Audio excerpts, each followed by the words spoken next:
Assalamualaikum warahmatullahi wabarakatuh. Saya Sindah Haliza Sibuan. Saya Reva Male Putri. Saya Renat Marcidina Stompul. Saya David Saputra Simanjuntak. Saya Raffi Margopolo Siaan. Kami akan menunjukkan proyek kami terkait dengan perancangan sistem pengendalian dan pemantauan kondisi rumah cerdas menggunakan ESP32 dan antarmuka web.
Yang pertama itu ada sensor ultrasonik, pin VCC-nya itu disambungkan ke breadboard yang 5 volt yang sudah tersambung ke SP32-nya.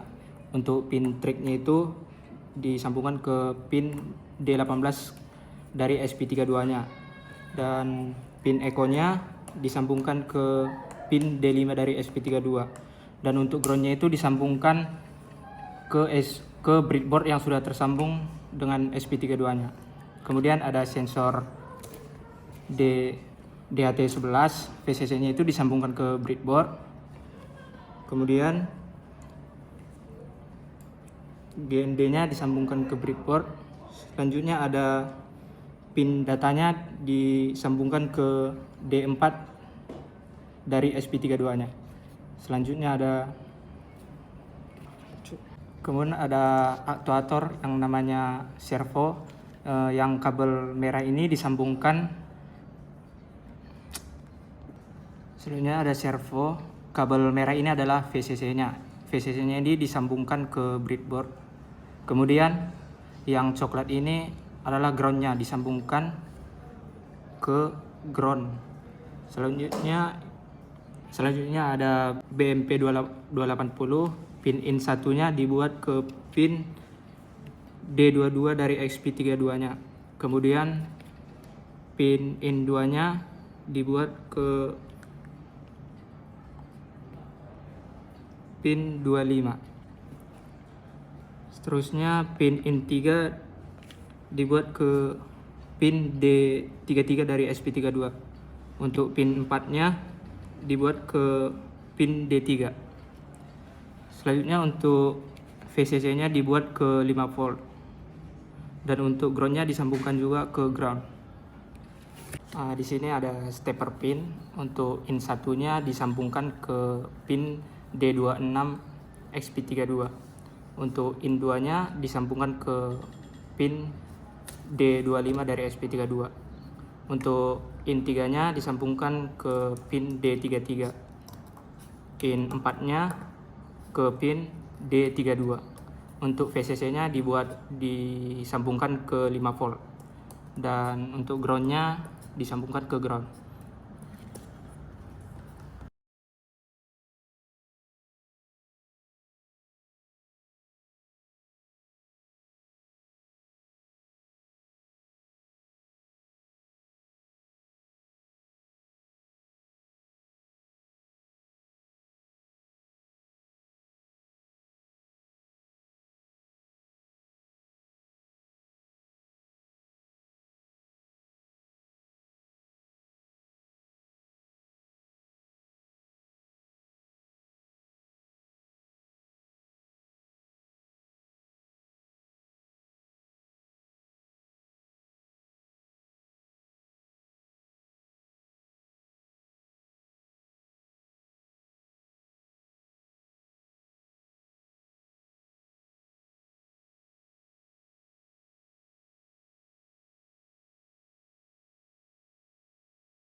Yang pertama di import library yang dibutuhkan seperti YFP.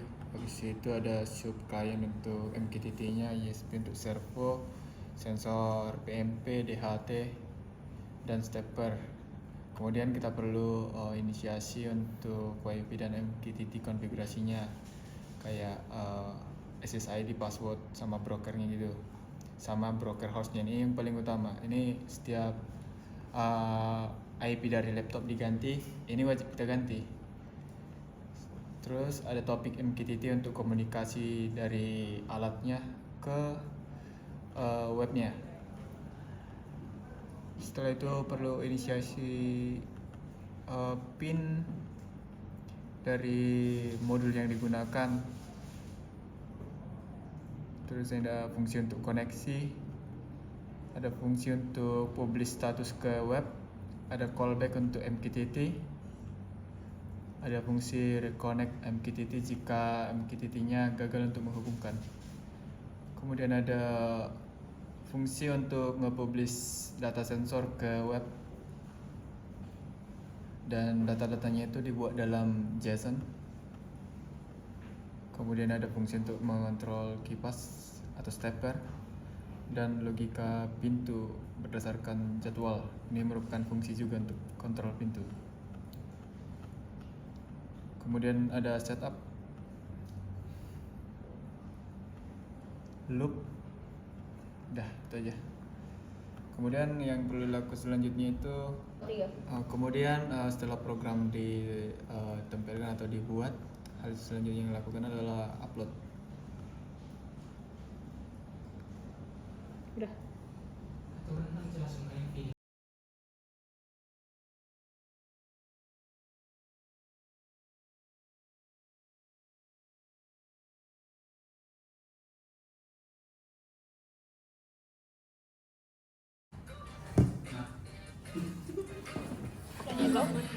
Udah. Untuk memastikan dia berhasil atau enggak, kita lihat di serial monitor. Kemudian untuk menghidupkan broker Mosquito-nya harus menjalankan perintah net start Mosquito. Kemudian enter. Mana enter?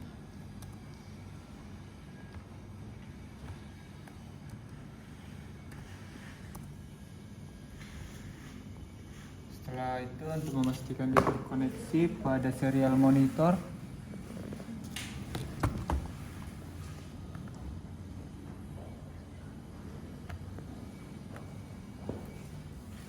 enggak usah deh. Nah, connecting pertama ke WiFi.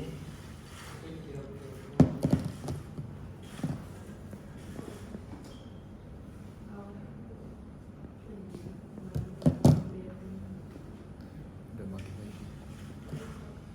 Koneksikan ke WiFi ini. Kemudian setelah berhasil akan muncul IP-nya. Setelah itu alat juga akan mencoba menghubungkannya ke broker MQTT, dan setelah terhubung akan muncul publish seperti ini yang menandakan bahwa sensor sudah berhasil ditampilkan pada web. Dan pada halaman web pasti data-data dari sensor akan muncul.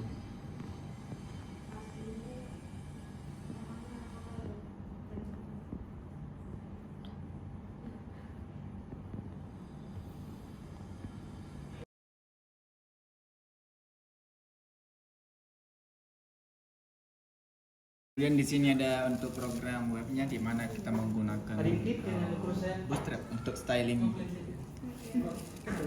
Dan di sini bisa dilihat ada beberapa card dan info box. Mana info box?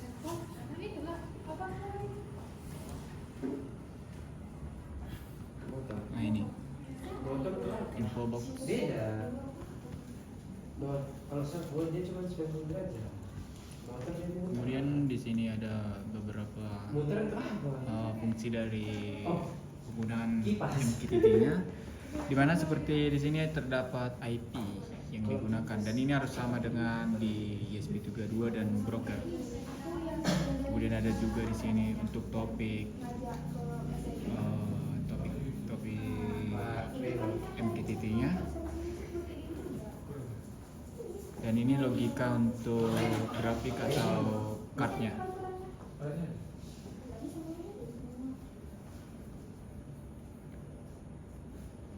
Udah itu aja.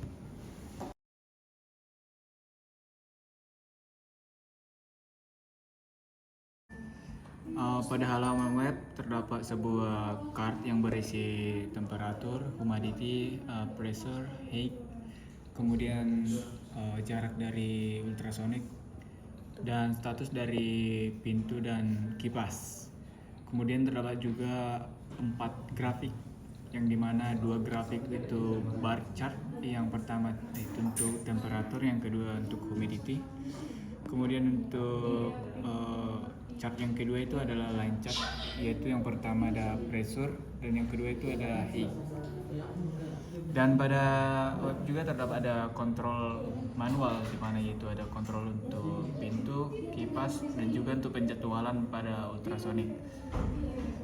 Di sini bisa dilihat bahwa status pintu adalah close, tapi jika diklik buka pintu maka akan open dan ultrasonik akan buka pintu.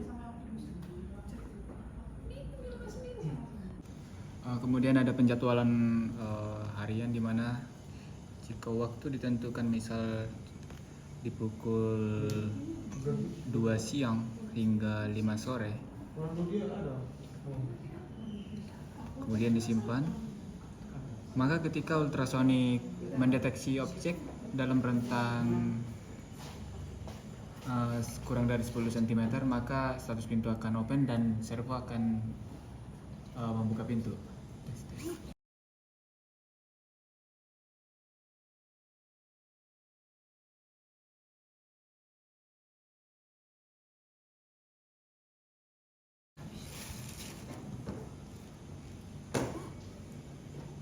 Kemudian ada juga kontrol manual untuk membuka tutup pintu. Ketika saya klik buka pintu, maka status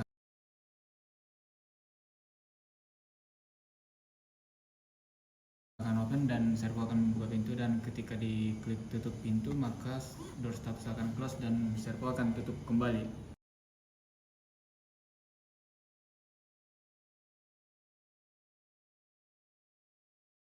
Selanjutnya adalah kontrol kipas manual, di mana ketika nyalakan kipas diklik, maka fan status di sini akan on dan stepper motor akan hidup. Maka fan status di sini akan on dan stepper motor akan hidup. Dan ketika saya klik matikan kipas di sini, di sini statusnya akan off dan stepper motor akan mati. Ini statusnya akan off dan stepper motor akan mati. Pada saat temperatur 30, kipasnya akan nyala. Coba cabut Dan coba. itu. Nah, ketika di bawah 30 mati. Sekian video kami terkait dengan perancangan sistem pengendalian dan pemantauan kondisi rumah cerdas menggunakan ESP32 dan antarmuka. Jika ada kurangnya mohon maaf. Terima kasih.